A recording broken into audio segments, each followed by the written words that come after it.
नमस्कार दोस्तों, आपका अपने YouTube चैनल पर आपका हार्दिक अभिनंदन है। स्वागत है। आज हम भारतीय सभ्यता, संस्कृति और समाज के बारे में अध्ययन करेंगे, जिसमें हमारा पहला टॉपिक रहेगा सिंधु सभ्यता।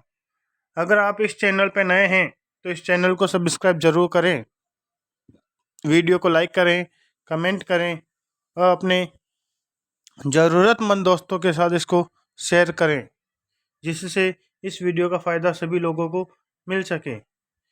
शुरुआत करते हैं अपन अपने फर्स्ट क्वेश्चन की। भारतीय इतिहास में 20वीं शताब्दी का तीसरा दशक भारतीय इतिहास में 20वीं शताब्दी का तीसरा दशक महत्वपूर्ण माना जाता है। क्यों माना जाता है? क्योंकि इसका उत्तर अपने को देना है। क्यों माना जाता है? क्योंकि इसी सभ्यता के अंदर, मतलब 20वीं शताब्दी के अंदर सिंधु सभ्यता की खोज हुई थी। इस कारण 20वीं शताब्दी का तीसरा दशक बहुत महत्वपूर्ण माना जाता है। हड़प्पा के टीले का सर्वप्रथम उल्लेख 1826 ईस्वी में चार्ल्स मैसन ने किया था। 1912 ईस्वी में J.F. फ्लिट ने यहाँ से प्राप्त की गई सामग्रियों पर रॉयल एशियाटिक सोसाइटी के द्वारा प्रकाशित पत्रिका में एक लेख प्रकाशित किया था। जनरल कनिंघम ने 1853 और 1873 ईस्वी में इसका सर्वेक्षण करके कुछ पूरा वस्तुएं प्राप्त की थी। कनिंघम और फ्लिट हड़प्पा के पुरातात्विक महत्व का सही मूल्यांकन करने में असमर्थ रहे थे। 1922 ईस्वी में सर जॉन मार्शल के निर्देशन में दयाराम साहनी द्वारा इसके पुरातात्विक महत्व को उजागर किया गया था। नेक्स्ट क्वेश्चन, सिंधु सभ्यता के किस स्थान की सर्वप्रथम खुदाई की गई थी? सिंधु सभ्यता का कौन सा स्थान है जिसकी सबसे पहले खुदाई की गई थी? तो ध्यान रखना, इसमें यह हड़प्पा है जिसकी सबसे पहले खुदाई की गई थी। नेक्स्ट क्वेश्चन, किसके नेतृत्व में ASI के द्वारा भारत में सबसे पहले उत्खनन आरंभ किया गया था? किसके नेतृत्व में ASI द्वारा भारत में सर्वप्रथम उत्खनन कार्य शुरू हुआ था? तो ध्यान रखना, इसमें जॉन मार्शल इसका आंसर होगा। अगर बात करें इनकी, तो भारतीय पुरातत्व विभाग की नींव वायसराय लॉर्ड कर्जन के काल में पड़ी थी। 1861 में कनिंघम के निर्देशन में भारतीय पुरातत्व सर्वेक्षण विभाग की स्थापना की गई थी और ASI का प्रकाशन कनिंघम प्रथम महानिदेशक के द्वारा आरंभ किया गया था। 1904 में जॉन मार्शल को ASI का निदेशक भी बनाया गया था। उन्होंने भारतीय पुरातत्व सर्वेक्षण के संस्मरण नामक नई श्रृंखला का प्रकाशन भी आरंभ किया था, जो सबसे पहले 1919 में प्रकाशित हुआ था। जॉन मार्शल के नेतृत्व में ASI के द्वारा भारत में सबसे पहले उत्खनन आरंभ किया गया था। नेक्स्ट क्वेश्चन, मोहनजोदड़ो और हड़प्पा की पुरातात्विक खुदाई के प्रभारी कौन थे? मोहनजोदड़ो और हड़प्पा की पुरातात्विक खुदाई के प्रभारी कौन थे? तो ध्यान रखना, इसका आंसर होगा sir John Marshall. Sir John Marshall Mohenjodaro और हड़प्पा की पुरातात्विक खुदाई के प्रभारी थे। नेक्स्ट क्वेश्चन, निम्न में से कौन सी सभ्यता हड़प्पा सभ्यता की समकालीन थी?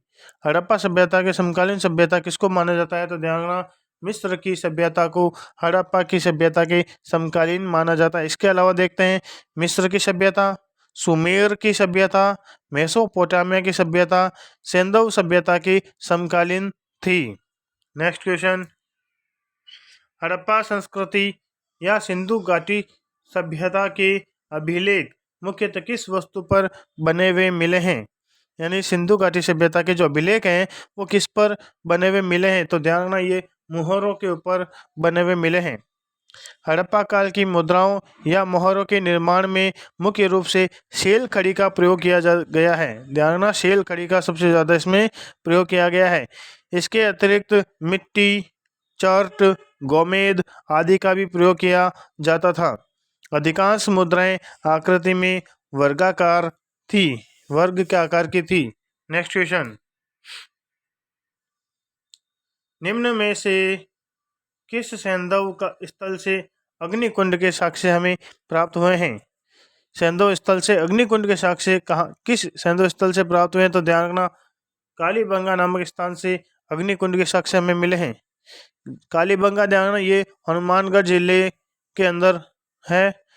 कालीबंगा हनुमानगढ़ जिला मुख्यालय से दक्षिण पश्चिम में स्थित है और इस स्थल की खोज 1950-51 में अमलानंद घोष ने की थी तथा इसका उत्खनन कार्य 1961 ईस्वी में बीबी लाल और बी के थापर के द्वारा करवाया गया था।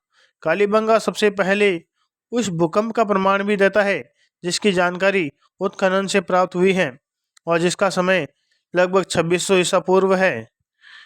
यहाँ अग्निकुंड के साक्ष्य भी हमें प्राप्त हुए हैं। नेक्स्ट क्वेश्चन,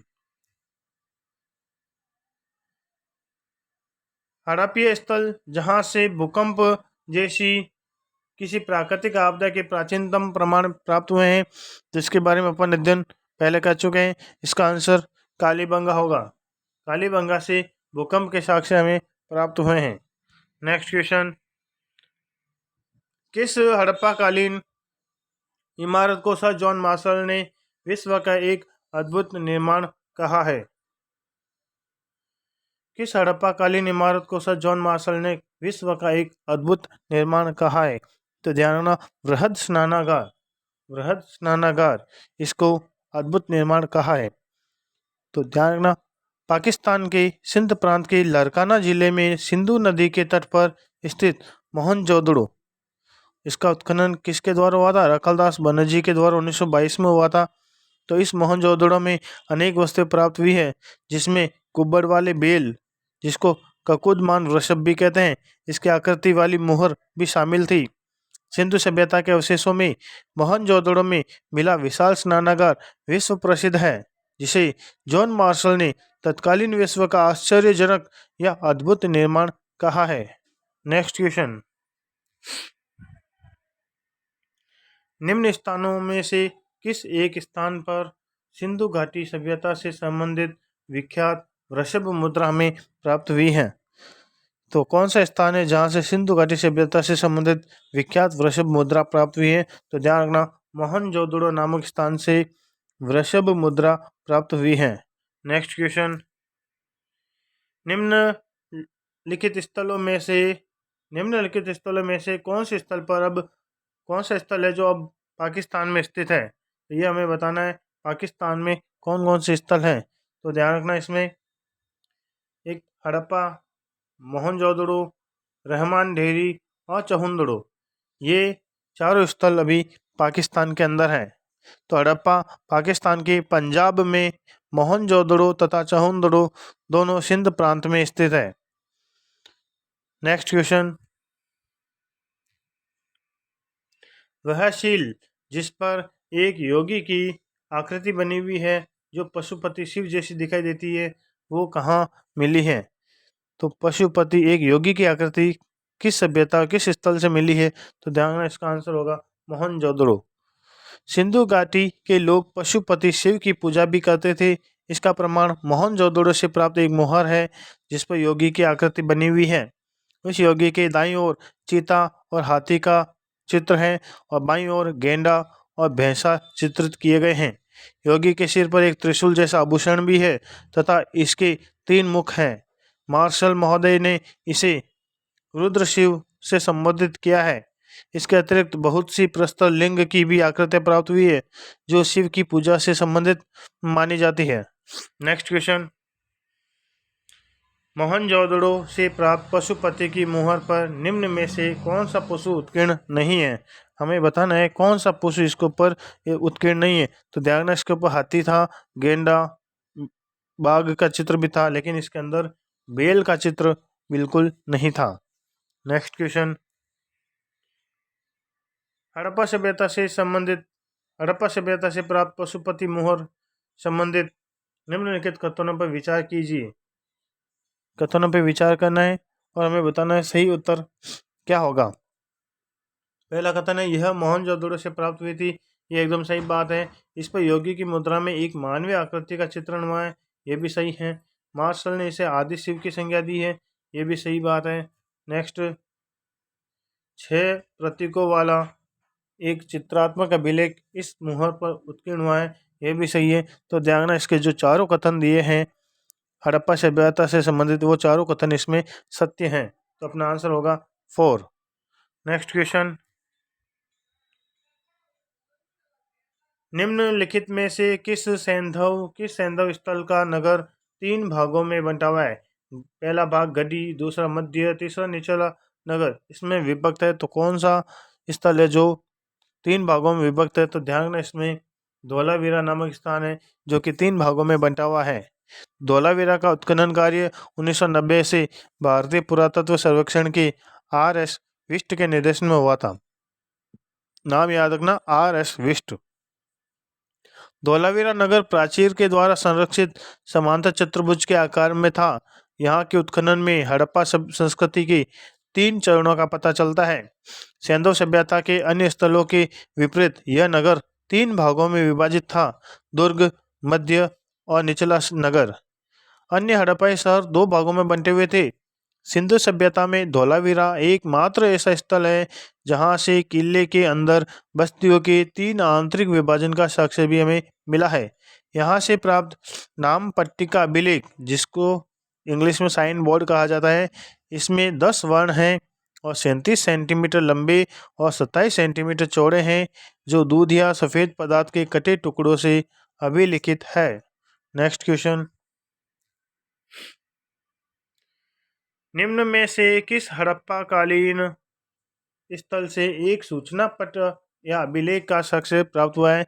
तो हमने पिछले ही क्वेश्चन की व्याख्या के अंदर ये देखी थी। तो इसका आंसर धौलावीरा होगा। धौलावीरा के अंदर एक साइन बोर्ड भी प्राप्त हुआ है। नेक्स्ट क्वेश्चन, रंगपुर जहां हड़प्पा की समकालीन सभ्यता थी, यह किस जगह पर है? रंगपुर कहाँ है, ये बात करते हैं। तो ये ध्यान रखना, ये सौराष्ट्र के अंदर स्थित है। 1954 ईस्वी में अहमदाबाद के सौराष्ट्र में भादर नदी का नाम याद रखना है, भादर नदी के तट पर रंगनाथ राव ने इस सभ्यता की खोज की थी और यहाँ पर चावल की भूसी के साक्ष्य मिले हैं। ये बहुत इंपॉर्टेंट चीज़ है, ध्यान रखना, प्रश्न बन सकता है चावल की भूसी के अवशेष कहाँ मिले हैं? तो रंगपुर जो कि सौराष्ट्र के अंदर है, वहाँ से प्राप्त हुए हैं। नेक्स्ट क्वेश्चन, सर्वप्रथम मानव ने निम्न धातु का उपयोग किया था। सबसे पहले मानव ने किस धातु का उपयोग किया था, ये बताना है। तो ध्यान रखना, इसमें सबसे पहले तांबे का उपयोग किया गया था। सर्वप्रथम मानव द्वारा तांबा धातु का प्रयोग किया गया था। इसके विश्व के विभिन्न भागों में प्रयोग की तिथि में अंतर है। नेक्स्ट क्वेश्चन, किस स्थल से मिट्टी के हल का मॉडल मिला है? मिट्टी के हल का मॉडल किस सैंधव स्थल से मिला है? तो ध्यान रखना, यह बनवाली नामक सैंधव स्थल से मिट्टी का हल भी प्राप्त हुआ है। बनवाली यह स्थल हरियाणा के हिसार या जिसे फतेहाबाद भी कहते हैं, उस फतेहाबाद जिले में सरस्वती या गग्गर नदी के नाले रंगोई के किनारे स्थित था। इसकी खोज 1973 ईस्वी में RS विष्ट के द्वारा की गई थी और यहाँ से मिट्टी का बना हुआ हल और बढ़िया किस्म का जो प्राप्त हुआ है, बढ़िया किस्म का यहाँ पर जो प्राप्त हुआ है। नेक्स्ट क्वेश्चन, सिंधु घाटी के लोग निम्नलिखित में से किस धातु से, किस पालतू पशु से परिचित नहीं थे? सिंधु घाटी के लोग निम्नलिखित में से किस पालतू पशु से परिचित नहीं थे? तो ध्यान रखना, यहाँ पे गाय, बैल और भैंस, इन तीनों से वो अच्छी तरह से परिचित थे, लेकिन ये घोड़ा से बिल्कुल भी परिचित नहीं थे। सिंधु घाटी सभ्यता के निवासी अश्व से अपरिचित थे और उनका अंकन हड़प्पा की मोहरों पर नहीं मिलता है। सिंधु सभ्यता की मोहरों पर सर्वाधिक अंकन एक सरंगी बैलों का है, इसके बाद कुबड़ वाले बैल का है। सिंधु सभ्यता में उपलब्ध पशुपति की मूर्ति के नीचे हाथी, चीता, व्याघ्र, भैंसा तथा पैरों के नीचे 2 मयूर इसके अंदर अंकित है। नेक्स्ट क्वेश्चन, सिंधु घाटी के लोग किस पर विश्वास करते थे? सिंधु घाटी के लोग किस पर विश्वास करते थे, यह हमें बताना है।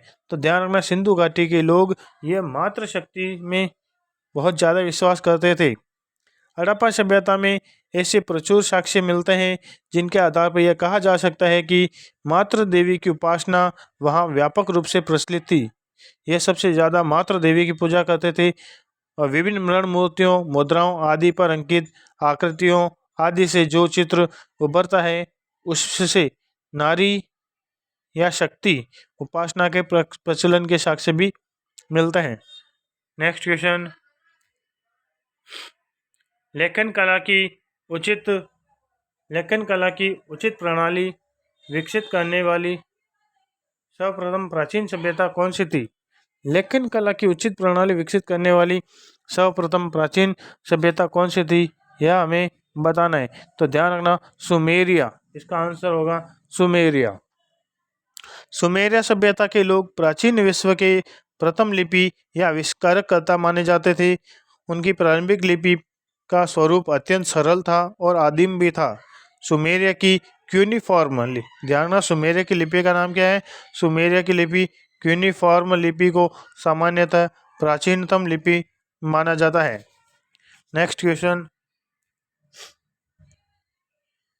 सिंधु घाटी सभ्यता का बंदरगाह था। सिंधु घाटी सभ्यता का बंदरगाह किस जगह पर था, यह हमें बताना है। तो ध्यान रखना, लोथल नामक स्थान पर बंदरगाह था। लोथल जो कि गुजरात के अंदर है। तो गुजरात में यानी लोथल में S.R. राव, ध्यान रखना, S.R. राव के निर्देशन में खुदाई की गई थी और राव महोदय ने इसे जहाज़ों की गोदी कहा है। जहाज़ों की गोदी या इसे बंदरगाह बताया है। नेक्स्ट क्वेश्चन, किस हड़प्पीय स्थल से एक साथ दो फसलें उगाए जाने के साक्ष्य हमें मिले हैं? किस हड़प्पीय स्थल से एक साथ दो फसलें उगाए जाने के साक्ष्य मिले? तो ध्यान रखना, कालीबंगा नामक स्थान से ये साक्ष्य मिले हैं। तो कालीबंगा में जुताई आड़ी और तिरछी यानी दोनों मतलब क्रॉस जुताई की जाती थी, जिसमें दो फसलें एक साथ बोए जाने का अनुमान भी लगाया जाता है। नेक्स्ट क्वेश्चन, निम्नलिखित में से कौन एक हड़प्पा संस्कृति की सुदूर पश्चिमी बस्ती थी? निम्नलिखित में से कौन एक हड़प्पा संस्कृति की सुदूर पश्चिमी बस्ती थी? तो ध्यान रखना, सुतकांगीडोर है जो हड़प्पा संस्कृति की एक सुदूर पश्चिमी बस्ती थी। सुतकांगीडोर जो कि बलूचिस्तान के अरब सागर के नज़दीक स्थित होने से इस व्यापारिक स्थल की हड़प्पा संस्कृति और बेबीलोनिया के बीच के व्यापार में अहम भूमिका थी। नेक्स्ट क्वेश्चन, सुमेलित करना है हड़प्पा, लोथल, कालीबंगा और मोहनजोदड़ो, इससे अपने को सुमेलित करना है। तो ध्यान रखना, हड़प्पा से समाधान R37 मिला है, ये एकदम सही है। हड़प्पा से क्या मिला है? समाधान R37 मिला है। लोथल से अगर बात करें तो ये बंदरगाह यानी गोदीवाड़ा से संबंधित है। और कालीबंगा की अगर बात करें तो कालीबंगा में जूते हुए खेत के साक्ष्य हमें मिले हैं और मोहनजोदड़ो से नर्तकी की मूर्ति हमें प्राप्त हुई है। तो ध्यान रखना, फर्स्ट, सेकंड और फोर्थ 3, ये दूसरा ऑप्शन इसमें एकदम सही माना जाएगा। दूसरा ऑप्शन एकदम सही है। नेक्स्ट क्वेश्चन, निम्नलिखित को सम्मिलित कीजिए। निम्नलिखित को सम्मिलित करना है। तो देखो, निम्नलिखित को सम्मिलित करना है। निम्नलिखित को सम्मिलित कीजिए। तो बालाकोट, सुरकोटड़ा, लोथल और चहुंदड़ो। देखो, लोथल के बारे में अपन ने देखा था, ये यहाँ पे बंदरगाह था। बालाकोट की अगर बात करें तो बालाकोट ये सीप उद्योग के लिए बहुत ज़्यादा फेमस था। बालाकोट है ये सीप उद्योग के लिए बहुत ज़्यादा फेमस है। और अगर सुरकोटड़ा की बात करें, सुरकोटड़ा तो ये कलश शवाधान के लिए बहुत फेमस माना जाता है। मतलब कलश शवाधान ये इससे संबंधित है। लोथल का मैंने बता दिया बंदरगाह से संबंधित है। और चहुंदड़ो है ना, ये चहुंदड़ो ये मनका बनाने का कारखाना यहाँ पे स्थित था। तो ध्यान रखना, 4, 3, 2 और 1। तो देख लो, 4, 3, 2, 1, ये कौन सा ऑप्शन सही होगा? तो ये पहला ऑप्शन एकदम सही होगा। First is the right answer. Next question, Harappa सभ्यता की उत्पत्ति के संदर्भ में निम्नलिखित में से कौन सा जोड़ा सही नहीं है, ये हमें बताना है। कौन सा जोड़ा सही नहीं है? तो ध्यान, अमलानंद घोष हड़प्पा सभ्यता का उद्भव पूर्व हड़प्पा सभ्यता की परिपक्वता के परिमाण स्वरूप हुआ है। यह एकदम सही कथन है। नेक्स्ट क्वेश्चन की बात करें तो एम रफीक मुगल इसमें बताया हड़प्पा सभ्यता ने मेसोपोटामिया सभ्यता से प्रेरणा ली है। ये कथन डाउटफुल लग रहा है। नेक्स्ट देखते हैं EJH मेके सुमेर से लोगों का पलायन, ये बात इनका कथन लगभग सही माना जा रहा है। और व्लादिमीर विलर ने क्या कहा था, पश्चिमी एशिया से सभ्यता के विचार का प्रवसन हुआ है, तो इसमें दूसरा कथन है जो कि सही नहीं है। तो जॉन मार्शल का मत है कि सिंधु सभ्यता का उद्भव मेसोपोटामिया की सुमेरिया सभ्यता से हुआ है, तो ये बात रफ़ीक मुगल ने नहीं कही थी, ये बात जॉन मार्शल ने कही थी। जबकि रफ़ीक मुगल ने क्या कहा था, इसने कहा था स्वदेशी उद्भव का मत इसने दिया था, स्वदेशी उद्भव का इसने मत दिया था। नेक्स्ट क्वेश्चन की बात करते हैं, हड़प्पा सभ्यता का पतन कैसे हुआ था, ये हमें बताना है। तो हड़प्पा सभ्यता का पतन कैसे हुआ था, 4 कथन दिए हुए हैं, तो कौन कौन सा सही है ये हमें बताना है। तो ऐसा लगता है कि शासकों का नियंत्रण समाप्त हो गया था, ये भी एक कारण हो सकता है कि यहाँ पे शासकों का नियंत्रण समाप्त हो गया था। जंगलों का विनाश हो गया था, जंगलों के विनाश से इसका कोई लेना देना नहीं है। और सभ्यता के पूरे क्षेत्र में बाढ़ आ गई थी, ये भी इसके पतन का कारण हो सकता है। और संभवतः नदियाँ सूख गई थी, ये भी इसके पतन का कारण हो सकता है। तो अपने इसकी हड़प्पा सभ्यता के पतन के कारण फर्स्ट, थर्ड और फोर्थ, ये इसका आंसर होगा। तो अपना आंसर चौथा एक करेक्ट आंसर है। नेक्स्ट क्वेश्चन की बात करें, लगभग 3900 वर्ष पूर्व आरंभिक नगर हड़प्पा और मोहनजोदड़ो कई कारणों से समाप्ति की कगार पर आने लगे थे। निम्नलिखित में से कौन सा उन कारणों में एक कारण नहीं है, यह हमें बताना है। तो 4 कारण अपने को दिए हुए हैं, इसमें से देखना है कौन सा कारण सही नहीं है। तो पहला कारण इसमें दिया हुआ है कि जंगलों के विनाश और बाढ़ के कारण नगर नष्ट हुए थे, ये कथन सही हो सकता है। और मवेशियों के बड़े झुंडों के द्वारा चारागाह और घास वाले मैदानों में चराने से मृदा आवरण नष्ट हो गया था, ये कारण तो इसमें ये भी हो सकता है कारण ऐसा, इसके वजह से पतन हुआ होगा। और इसमें लिखा है नदियाँ सूख गई जिसके कारण नगर समाप्त हुए, ये कथन भी हो सकता है, ये कारण भी हो सकता है पतन का। आगे लिखा है नगरों के बीच आपसी प्रतिद्वंदता और लड़ाई, इसके बारे में कहीं पे अध्ययन नहीं मिला है, तो इसमें जो चौथा कथन है वो असत्य लग रहा है, तो चौथा इसका आंसर होगा। तो इस प्रकार हमारी ये प्रश्नोत्तरी समाप्त होती है। Thank you for watching this video. ये वीडियो देखने के लिए आपका बहुत बहुत धन्यवाद। अगर आप इस चैनल पर नए हैं तो इस चैनल को सब्सक्राइब ज़रूर करें और इस वीडियो को लाइक करें, कमेंट करके बताएं ये वीडियो कैसा लगा, और अपने ज़रूरतमंद दोस्तों के साथ इस वीडियो को शेयर करना न भूलें। Thank you very much. जय हिंद, जय भारत।